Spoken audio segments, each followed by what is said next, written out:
Samsung Galaxy M12. This is a budget phone launched by Samsung. In the box we get a phone, 15-watt fast charger and a Type A to Type C cable. And there's this department where you get SIM ejector tool and some instructions. We will remove the iMeI sticker and also the wrapper around the phone. I'll set it up and meet you again. So moving on to the review. First we'll talk about design and build quality. If you'll pick up the phone, it feels really solid in your hand and it has plastic back and the frame is also plastic. It has a textured back, dual tone back, one is textured and one is plain flat.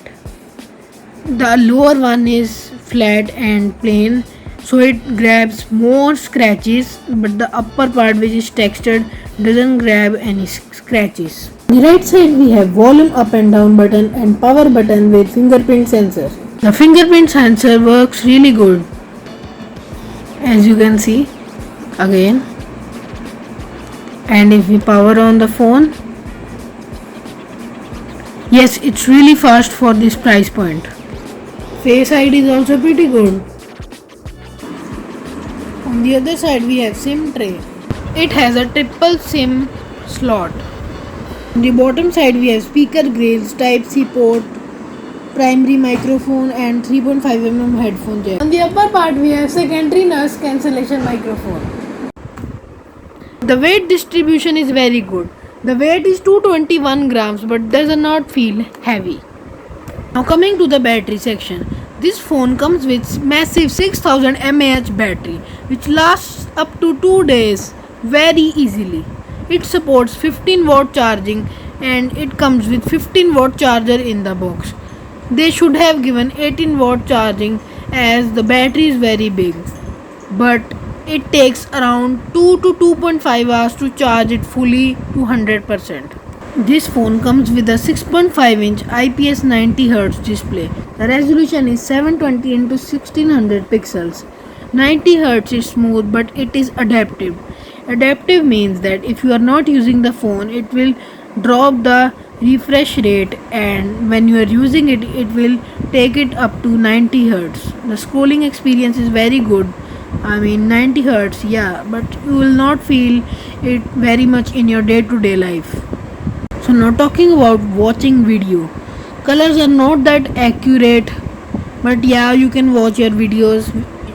Viewing angles are also great, but the dynamic range or detailing is not that much. The colors are also over saturated or just different from the colors which are in the video. The highest resolution video you can watch on YouTube is 1080p 60 fps. You cannot watch 4K videos. If you will see this phone for the first time, you will feel that this phone is very massive, but if you will use it in your day-to-day life, you will adapt to it and you will not feel it is very huge. It also comes with edge screen. Samsung is giving every phone edge screen after Android 11. Cannot reach corners in this phone. It is very hard, but yes, you can use this phone with one hand. Let's talk about cameras. This phone has 48 megapixel main camera and 5 megapixel ultra wide and 2 megapixel two cameras for emotional support. On the front we have 8 megapixel selfie camera.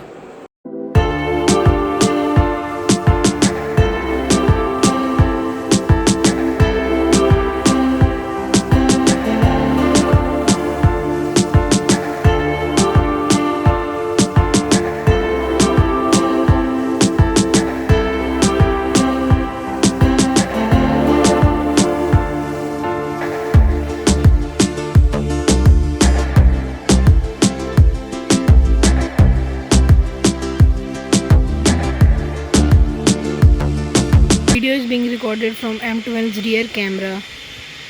It can only shoot at FHD 30 fps. You will get to know about the microphone quality as well as the video quality. Video quality is pretty good. Even you can rotate your camera while shooting your video.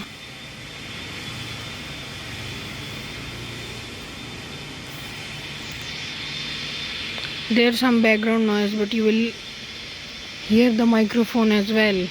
Talk about performance. It comes with the Exynos 850 8 nanometer based chipset, and the GPU is Mali G52. My one variant is 4 GB RAM and 64 GB storage. Let's play some game and test out. If we go to audio and graphics, yeah, I set it to medium and high. Let's check out if we go in game. Last time when I was playing this game, the game crashed at this particular screen and I had to restart the game. We will also test the speakers while playing the game. I don't like high sound, so I am just setting it here. My finger covers the entire speaker so no voice comes. Even I have seen after long gaming sessions, my hand starts to pain from left side as it's a 3 finger claw. It's a big phone, so hand will start to pain obviously. Till now I have not seen any lag or any frame drop.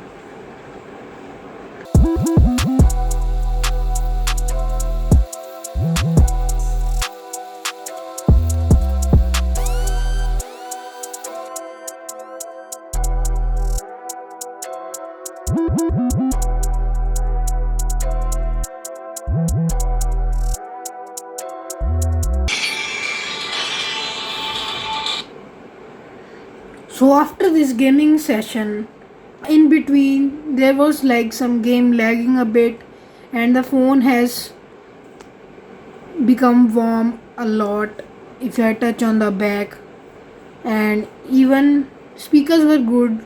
The chin is very big so it was interrupting in between. Gaming performance good, but you cannot buy this phone for gaming.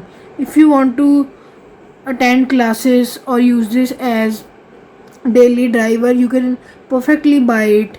Now coming to the conclusion, it's a perfect phone if you buy for day-to-day tasks and online school or even video calling, but it's not meant for gaming, just casual gaming. As I told you, after 5 minutes of game it started to heat up, but you can buy it. I bought it at 10,500, but now its price is 13,500.